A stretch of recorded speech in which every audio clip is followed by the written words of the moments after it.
período no qual nos encontramos mais propícios, pelo menos o mundo cristão, nesta fase, independente dos erros históricos ou cronológicos, vale muito mais para cada um de nós esta fase em que sentimos tirando as expectativas, as buscas para fecharmos determinados ciclos da nossa experiência terrena no período do ano, mas nos colocamos numa condição de sermos mais receptivos à lembrança daquele no qual nós comemoramos o aniversário.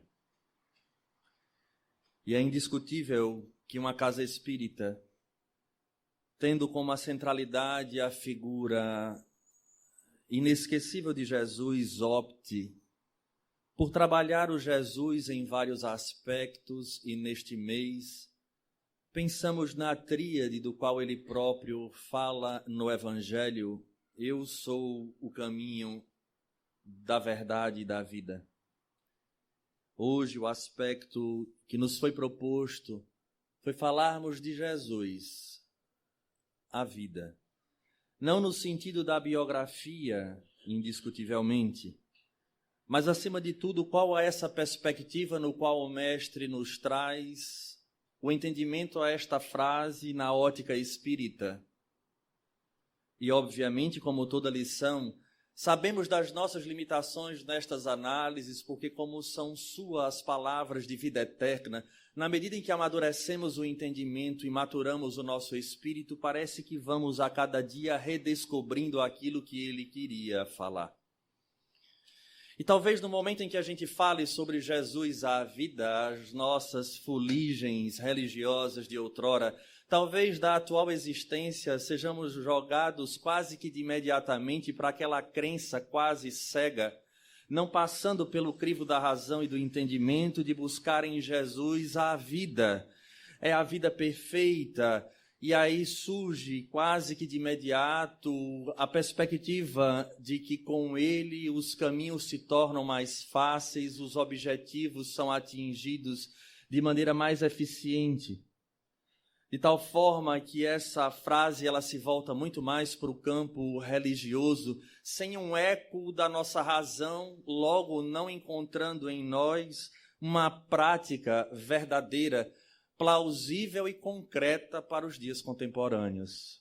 De tal forma, talvez o grande papel da doutrina espírita não seja outro, não ser resgatar esse Jesus não histórico, não esse Jesus que permeia muitas vezes o nosso inconsciente, ou talvez o nosso consciente, entre aspas, que nós achamos que é consciente, mas que está atrelado a essas experiências das outras religiões, que não vai aqui uma crítica, mas penso que se de alguma forma ontem nós estávamos voltados para uma determinada doutrina religiosa e hoje adentramos a porta do espiritismo e na doutrina buscamos a explicação para situações íntimas, bem como desatar os nós da nossa existência, é porque aquela doutrina que antes nós experienciávamos não nos dava o suporte de entendimento real da figura deste homem.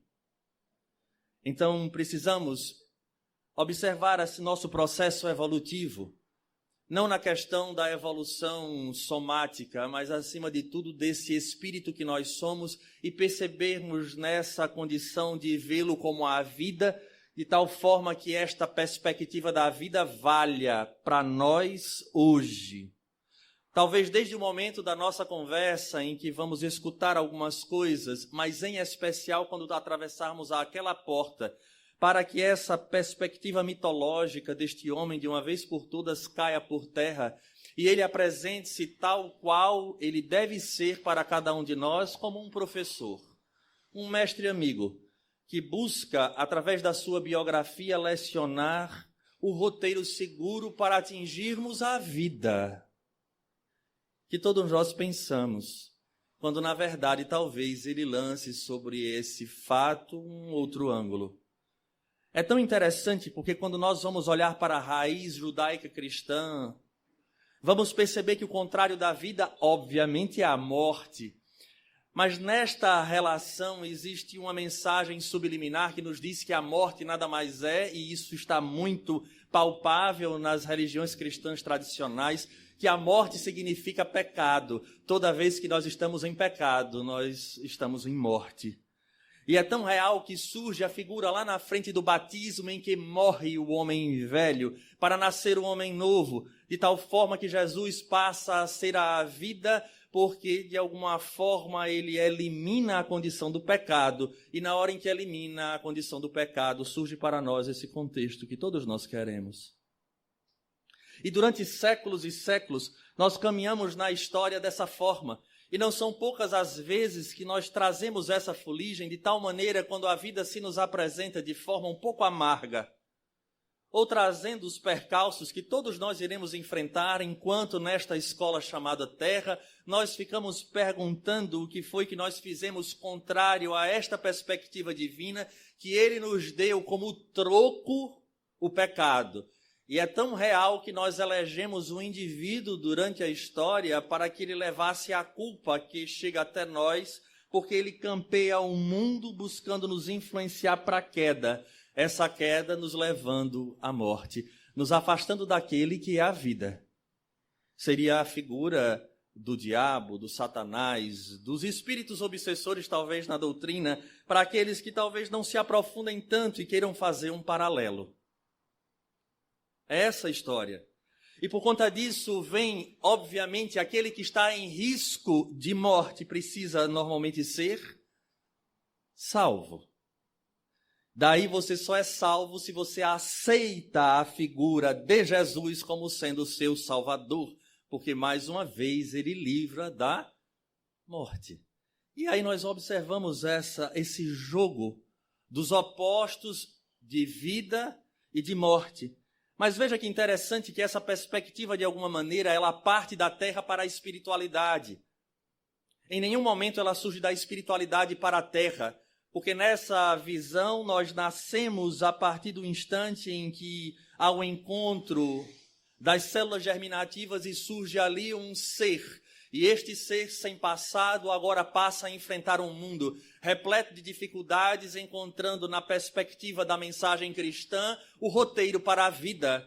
E é interessante como nós somos exclusivistas em todos os períodos da história. Sorrimos muito de teses antigas, como a figura de que geográfica ou geográfica, em que a Terra ou o Sol girava em torno da Terra, e nós ficamos sorrindo, porque sabemos das descobertas que vieram depois, mas nós não nos apercebemos que ainda continuamos nessa mesma pisada. Não há vida, muitos pensam, fora do planeta Terra, como se o universo de fato girasse em torno do nosso planeta. E as nossas crenças assim, elas se estabelecem. Parece que nós não avançamos de alguma forma, mas a doutrina espírita, quando chega a seu turno, ela vai nos trazer um mesclado, uma mistura, entre aspas, daquilo que era da tradição, na condição da própria figura de Jesus, mas juntamente com isso nos fala a razão através das experiências trazidas por Allan Kardec, através de médiuns diversos, em que esses espíritos traziam novidades que fazem com que a gente comece a refletir sobre a condição de morte e vida de uma maneira diferente. E por que, Alisson, você fala da centralidade, como você deu o exemplo da Terra e do Sol? Porque na nossa perspectiva, o Deus verdadeiro, o Jesus que salva, ou melhor, o elemento ou o ser que salva é apenas Jesus. E essa talvez seja uma imaturidade que nós carregamos dentro da nossa intimidade tal que nós repetimos os movimentos dos judeus à época que Jesus sofreu. Porque esperavam um outro Messias. Alisson, o que você está querendo dizer com isso que eu não estou entendendo? Ora, se nós olharmos para o planeta Terra em termos de religião, quantos por cento há de cristãos no mundo? Nós somos, porventura, a maior religião do mundo? Não somos. Partindo então desta tese de que só Jesus é vida no sentido do personagem e da aceitação dele como sendo o Salvador, Deus começa a colocar em questão a sua própria justiça. Em especial quando a doutrina espírita chega à Terra e nos abre um leque de um novo conhecimento, fazendo com que a gente lance sobre o Velho e o Novo Testamento uma ótica, quase que como um raio-x, conseguindo penetrar situações que dantes nós não conseguíamos. E essas novidades, entre aspas, devem servir como a base dessa nossa reflexão, não só neste tema, mas em qualquer tema que estejamos vivenciando em nossa vida. Porque a doutrina espírita é uma revolução do pensamento. Vejamos, se não. Por que você diz isso, Alisson? Ora, se Deus é aquele que é onipotente, onipresente e onisciente, e tudo que acontece no planeta passa pelo seu conhecimento, porque segundo as Escrituras não tem um fio de cabelo que não seja contado, nem uma folha de uma árvore que não tenha permissão para cair, aqueles que agora voltam ou se encontram, eu não vou nem falar no voltar ainda, eu vou falar na condição de encontrar-se, que se encontram em regiões diversas que não seja um mundo cristão, ele ali se encontra por ordem de Deus.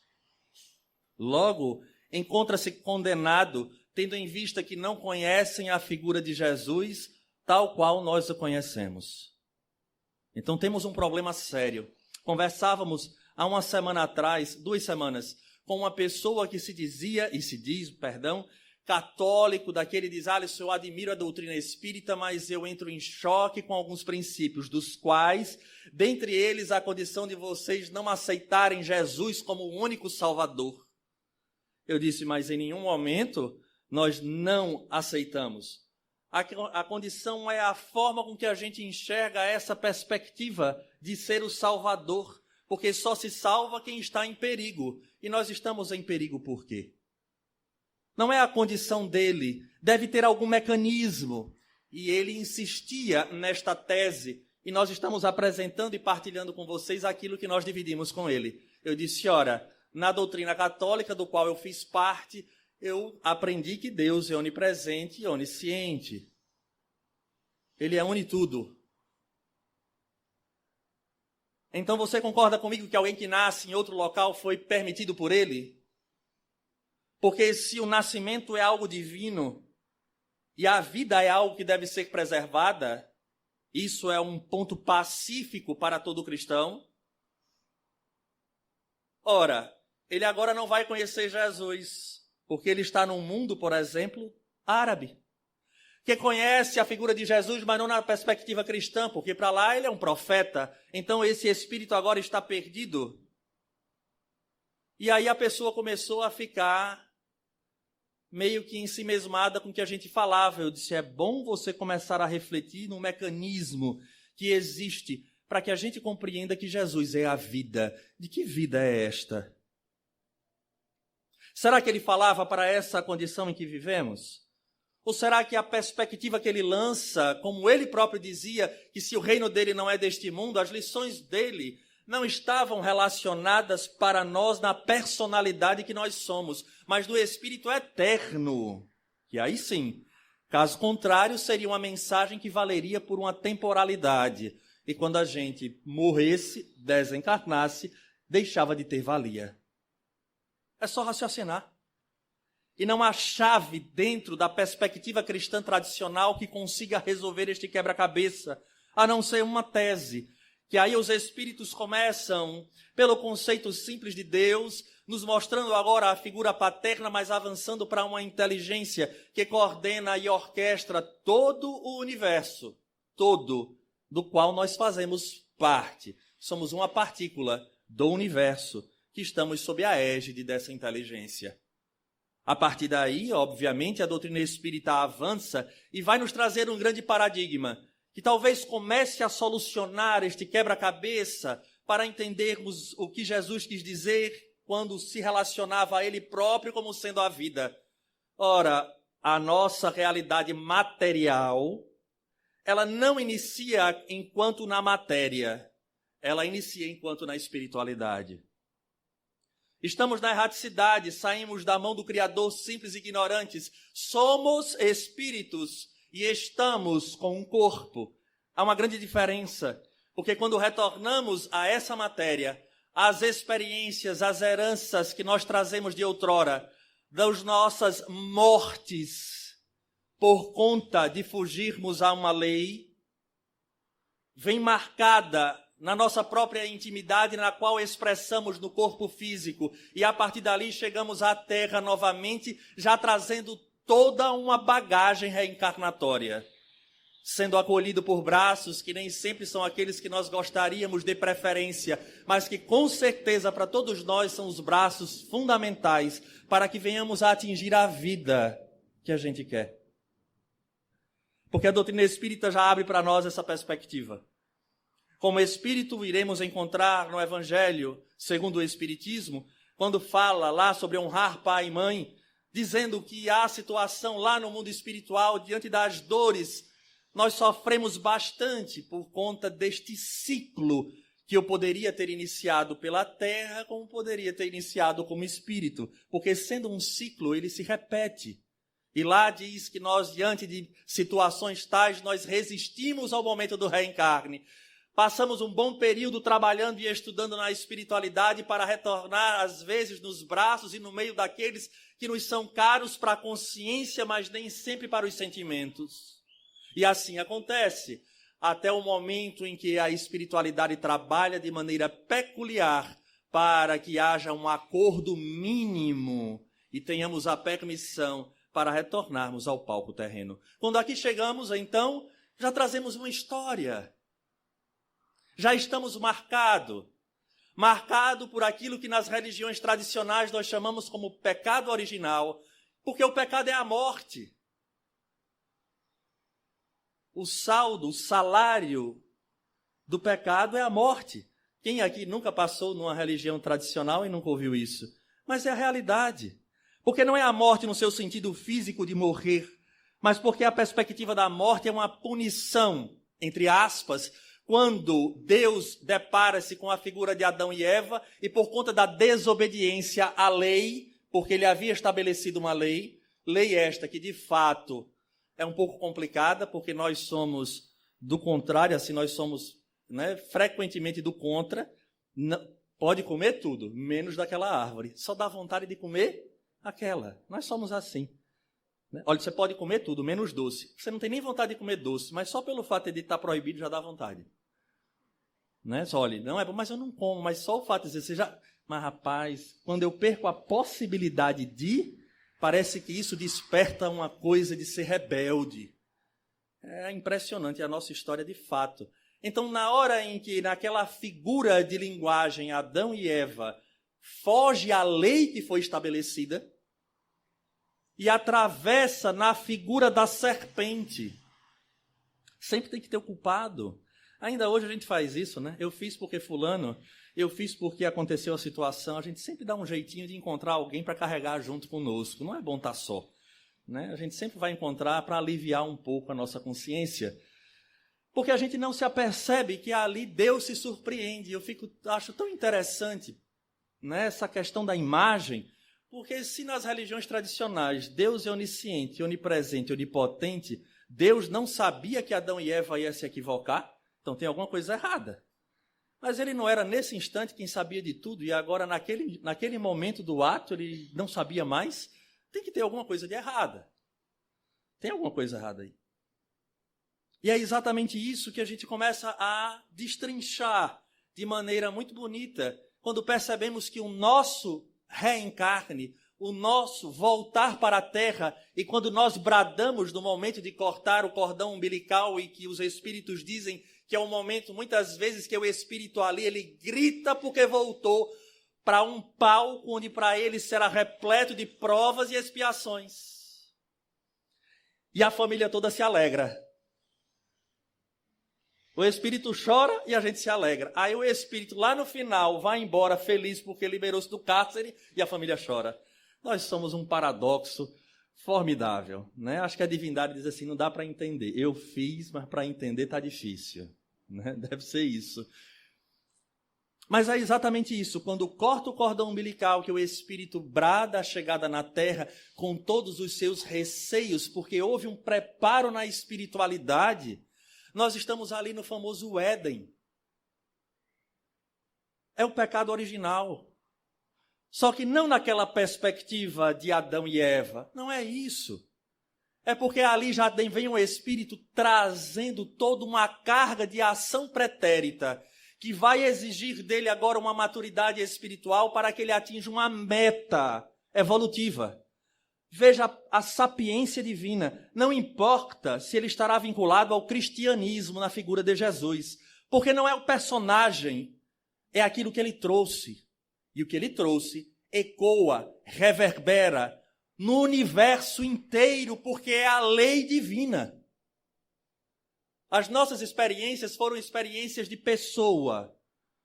É a figura de Jesus que importa. Você aceita a figura dele como seu Salvador. Que importa se praticamente eu aceito a figura dele e esqueço todo o resto? É esse o desafio.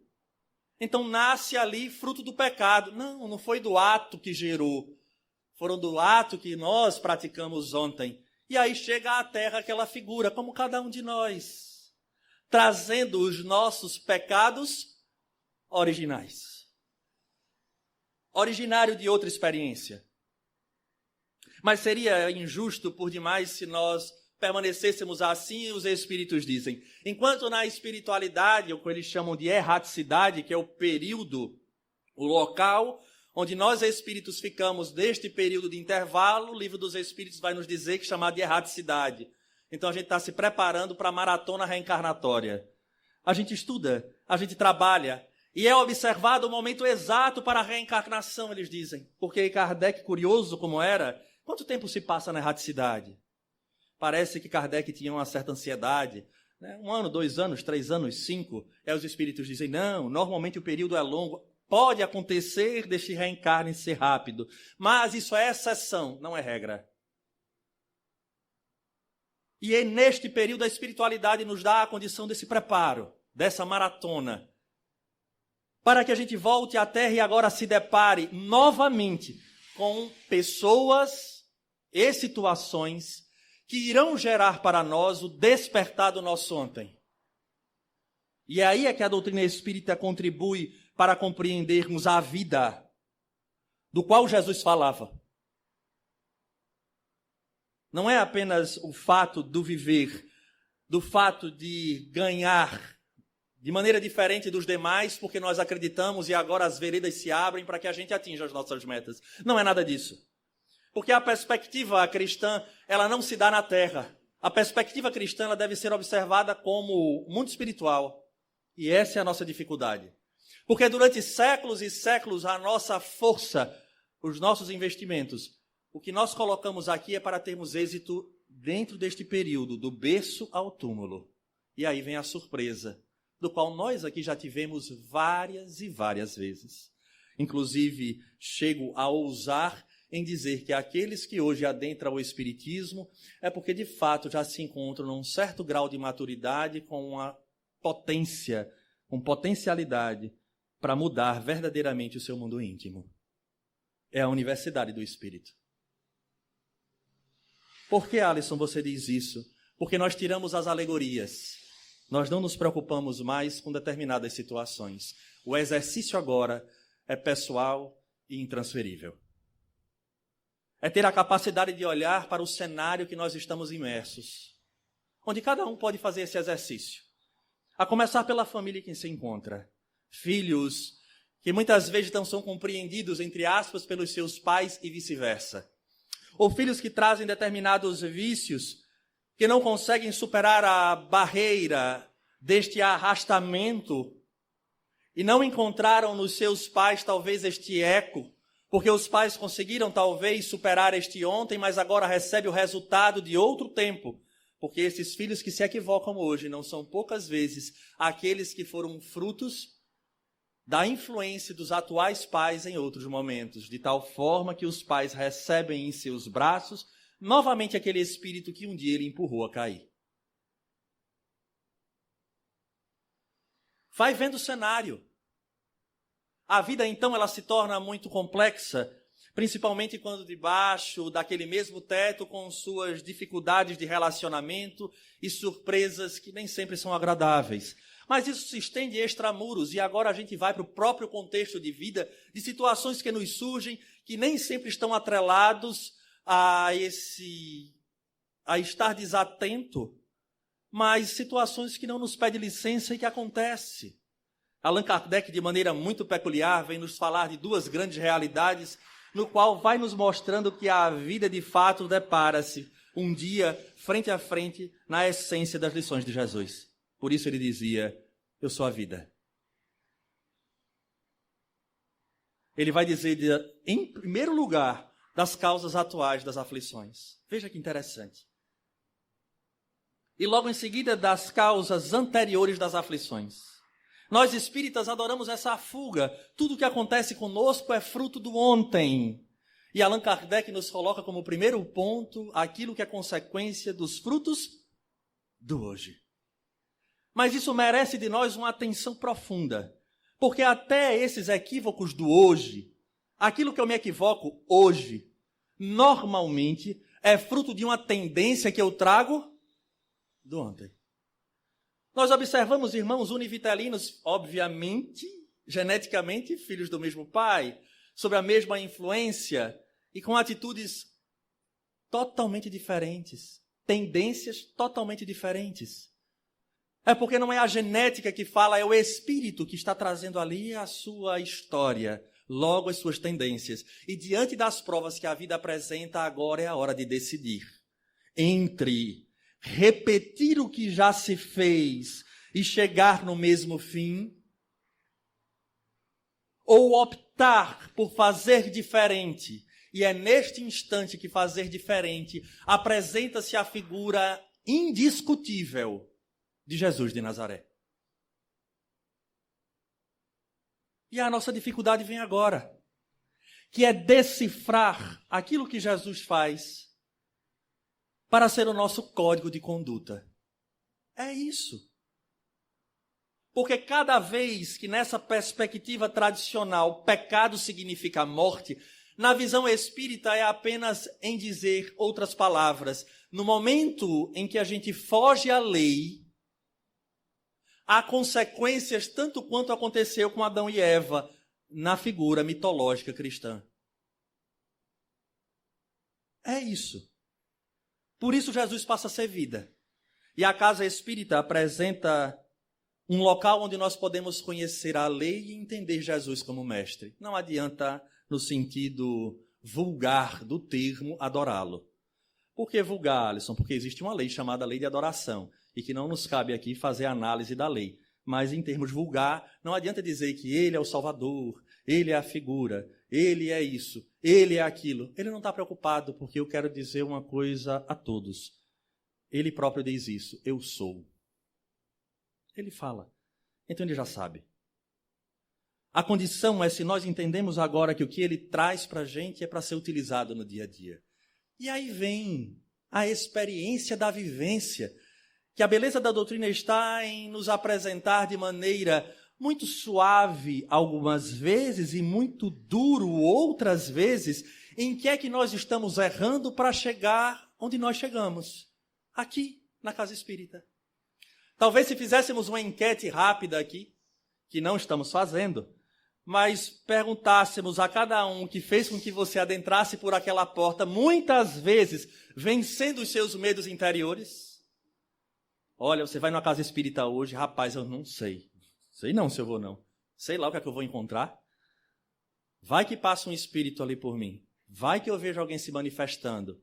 Essa sala, então, tem que receber o passe ali? Rapaz, é bom que a gente já botou um vidro, né? Porque quem tiver receio já bota o rosto ali e vê de que se trata, para ver se não tem nenhuma manifestação. E há outros que quando olham para esta porta, às vezes olham até de lado. Porque quando vê mediúnica, como se nós não fôssemos espíritos. É interessante isso. Então, é exatamente essa vivência, essa análise. Ora, todos nós trazemos na nossa intimidade o desejo sincero de atingirmos uma plenitude na vida. E nós iremos chamar isso de vida. E num termo genérico, felicidade. O que é que nos impede a felicidade? O que é que nos impede a vida? Alisson, nos impede porque eu tenho um filho. nos impede porque eu tenho um problema X, nos impede porque eu tenho um problema Y, nos impede por quê, e por quê, e por quê. Em especial aqueles que dizem que na vida parece que ele foi talhado. Antes era a pedra na cruz, depois foi o chiclete na cruz, depois eu fiz alguma coisa na Santa Ceia. A gente vai tentando encontrar alguma desculpa para justificar o que de fato se apresenta de forma cíclica. Aí a doutrina espírita nos traz uma lei extraordinária, que encontra-se pautada na mensagem do professor, do grande mestre, que diz assim: a cada um segundo as suas obras. E a vida então começa a ser complicada porque nós não aceitamos Jesus como a vida. Não essa vida, repito, de idolatria, mas a vida de entender que aquela é a meta da existência. Eu sei que aqui não tem ninguém, mas vejamos. Alguém que tem dificuldade de perdoar. E aí Jesus diz a Simão Pedro: não perdoe. Não é 7 vezes não, é 70 vezes 7 vezes. É porque você não sabe o que essa pessoa me fez. Se você soubesse, você não falava esse negócio de perdoar. Vejamos como a gente gosta, mas a gente quer um resultado diferente. E aí tem pessoas que perguntam a Sonia, tem gente que me pergunta, e pergunta aos espíritas que trabalham, que estão à frente normalmente, e diz assim: mas Alisson, já é o 10º tratamento, já é a 10ª carta, e eu não saio do tratamento. Você fica naquela, é verdade. E a pergunta que a gente deve fazer é: o que é que está sendo feito e apreendido durante este período para que o resultado seja diferente, tendo em vista que é cada um segundo as suas obras? Aí a gente não percebe que talvez seja aquela perspectiva inconsciente de dizer assim: não, Jesus é a vida, Ele é, eu aceito, e continua fazendo o mesmo. De tal forma que a grande realidade agora é os espíritos dizerem: veja, Ele é um modelo. Ele é um guia. O guia, ele facilita a vida do visitante. A gente vai para outra cidade, a gente solicita um guia. O guia diz: é melhor não pegar essa via, você vai bater numa comunidade que talvez complique. É melhor você ir por ali, e a gente chega no mesmo lugar. Esse é o papel. É isso que nós iremos encontrar aqui. Na medida em que a gente começa a entender que Jesus não nos deu regras simplesmente como ordem cega para uma vivência. Mas, acima de tudo, a doutrina espírita agora, através da comunicação com os espíritos, nos dá a possibilidade de perceber que estes irmãos, que agora se encontram livres da matéria e que mais tarde seremos nós, já nos avisam através das suas orientações, das suas psicografias, das obras mediúnicas sérias, dizendo assim: olha, na hora que você faz isso, acontece aquilo. Então agora é de cada um, do livre-arbítrio, desta beleza que nós temos, essa figura. Ela se torna muito concreta para o espírita, e como sempre resgatamos do Evangelho, a figura de Delfina de Girardin, repetiremos: não é o que se escolhe para se fazer, mas é na hora de escolher pensando na consequência que advém dali. Esse é o ponto. Alisson, eu escolho ou não escolho? Eu faço ou não faço? Tem gente que pergunta isso aos espíritos. Eu já vi perguntar aos espíritos: viajo ou não viajo? Me separo ou não me separo? Eu fico imaginando, eu confesso que eu e Soninha, a gente conversa de vez em quando. Soninha, você viu perguntar se separa ou não se separa? E a culpa é do espírito que vai dizer: não, meu filho, separe. Separe. Não separe não. É porque a gente não quer a responsabilidade do resultado. A gente quer que alguém assuma para nós, já que não tem ninguém na matéria que decida, bota os espíritos para decidir. É engraçado. É engraçado. Porque é exatamente essa visão, né? Nós queremos a solução, alguém que nos dê, quando na verdade a doutrina espírita diz: olha, o roteiro foi dado, o guia está presente, as leis são estas, agora segue. Há uma passagem que nós elegemos hoje do Evangelho de Lucas, porque ficamos refletindo nos poucos minutos que nós tivemos no dia de hoje, que particularmente tivemos um dia repleto de desafios, e eu até disse: rapaz, hoje parece que a palestra é para mim. Às vezes a gente escuta isso. Tem gente que diz, Alisson, parece que você falou para mim. Hoje eu estou confessando para a coletividade que parece que a palestra hoje foi para mim. Porque pense na complicação. Eu digo, quero ver como vai ser. E aí a gente observa que no frigir, de fato, é para nós próprios. Então tem uma passagem de Jesus, diante de várias, onde a gente vai observar a simbologia dessa passagem para cada um de nós. Conta-nos o Evangelho de Lucas, que Jesus estava saindo de Cafarnaum após fazer aquela cura do centurião, do servo do centurião, do qual ele não precisou nem ir, porque o centurião veio a ele e solicitou, dizendo, olha, eu tenho pessoas que me obedecem e eu tenho certeza que você também tem espíritos que o obedecem, basta uma ordem sua e ele estará curado. E ele fala, nunca vi tamanha fé. E segundo o evangelho do próprio Lucas, diz que uma multidão já o acompanhava. E ele entra numa cidade, ele estava entrando numa cidade chamada Naim. E quando ele estava adentrando a cidade de Naim, vinha uma viúva à frente de um féretro, cujo defunto era o seu filho único. E uma multidão acompanhava esse cortejo. E depara-se juntamente com a multidão que vinha com Jesus. Imagina que beleza, um encontro de dois grandes blocos, que vinha com Jesus e o que vinha de lá. Então ele traça um diálogo que cabe para nós uma reflexão, onde a gente consegue perceber de alguma forma essa perspectiva de vida com Jesus nessa ótica espírita. Então diz assim, quando se aproximou da porta da cidade, eis que era carregado para fora, morto, o filho único de sua mãe, e ela era viúva. Façamos uma análise do sofrimento desta mulher. Se ela era viúva, obviamente, já não tinha o marido. Então, provavelmente, projetava no seu filho único tudo aquilo que ela gostaria de ter alcançado juntamente ao seu marido, mas agora aquele filho único, que era provavelmente a base da sua esperança, agora encontrava-se morto.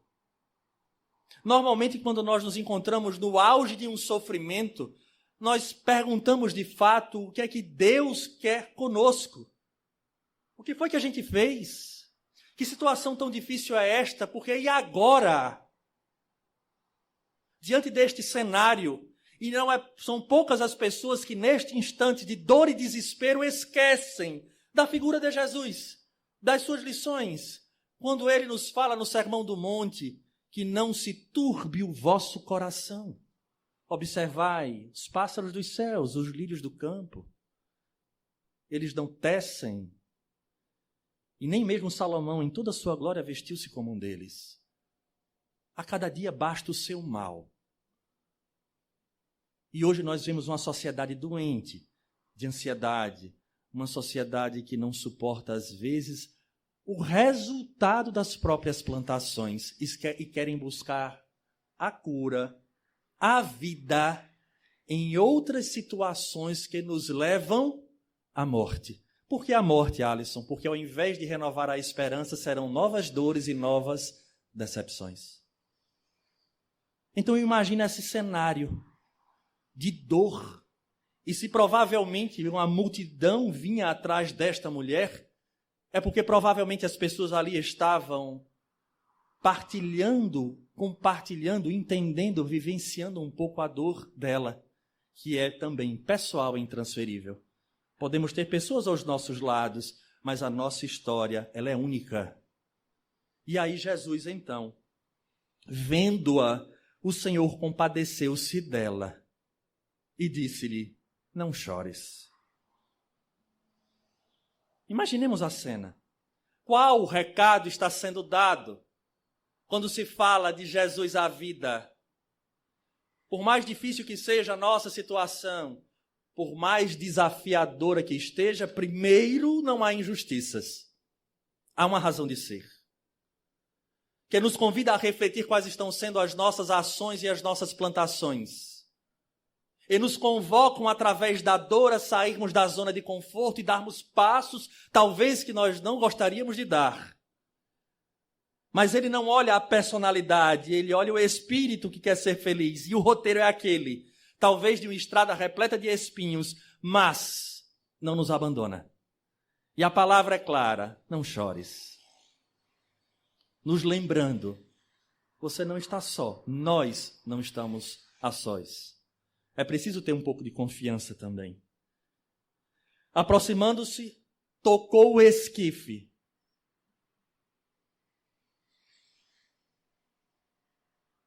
Os carregadores pararam e ele disse: jovem, eu te digo, levanta-te.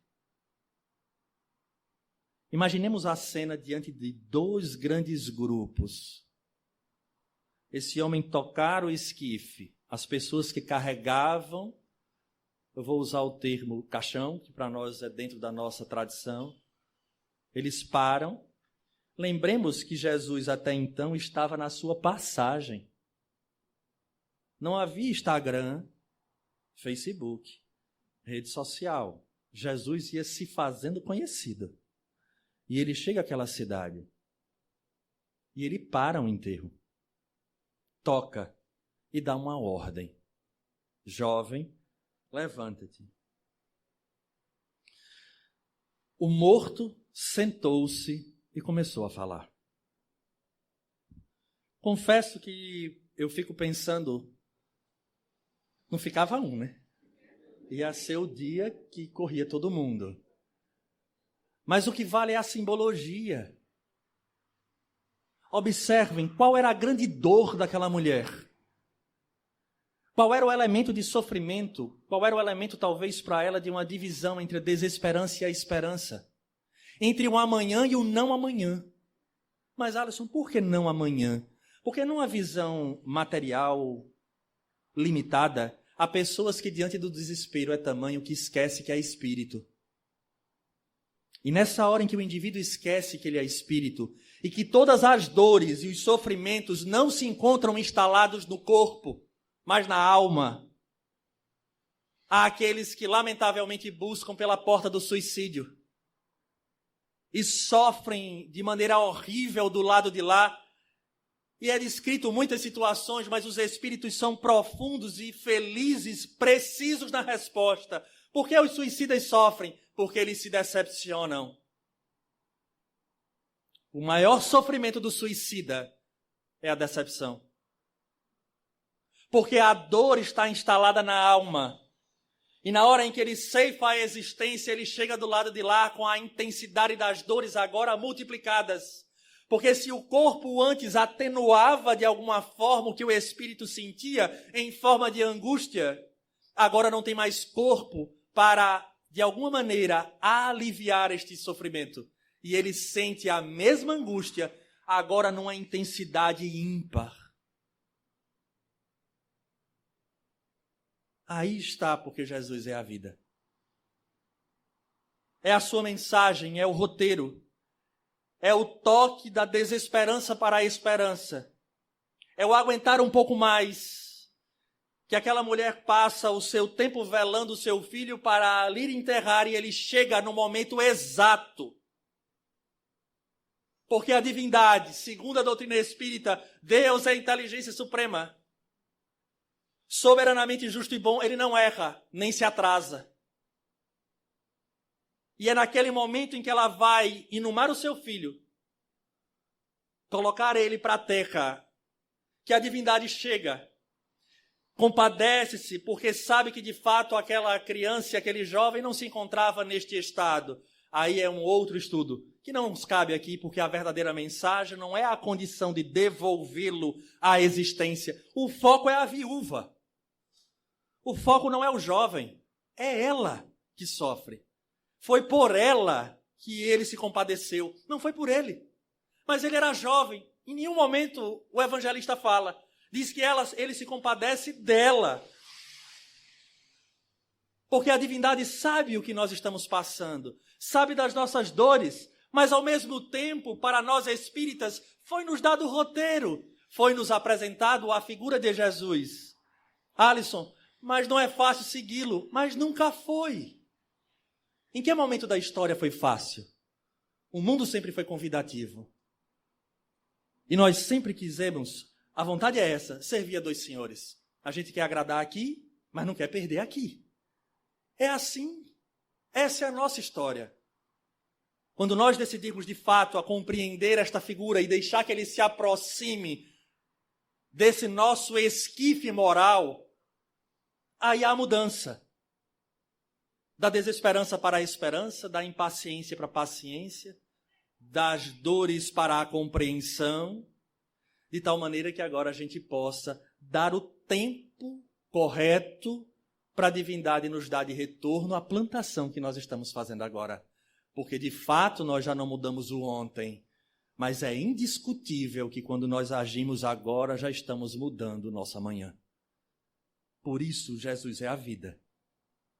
Porque o resultado nós iremos ter quando voltarmos para a espiritualidade. Porque é a nossa pátria. E, obviamente, lá chegando, preparando o nosso retorno, será muito mais leve. Porque as marcas cada vez mais vão diminuindo. Os espinhos nas estradas, na medida que nós vamos passando e aprendendo com elas, vamos retirando. E aí sim compreenderemos que não há outro indivíduo que nos apresente este resultado da melhor forma. Não obstante, cada um na terra, voltando ao pensamento do início da nossa conversa, se encontra na escola que deve para a maturação do espírito. Se nós já estamos inscritos, matriculados na escola espírita, é porque nós já temos condições suficientes de elegermos Jesus como guia e modelo e fazermos este bom combate íntimo, de tal maneira que, encontrando com as nossas mortes morais, compadecendo-se do esforço da fé, da nossa entrega a essa nova proposta, ele nos tornará a renovar as esperanças e as forças para superar as dificuldades. Que possamos, de fato, estudá-lo, refletir e não simplesmente falarmos sobre quem é ele, mas o que essas lições têm a ver conosco. A todos um grande abraço, votos sinceros de saúde e paz.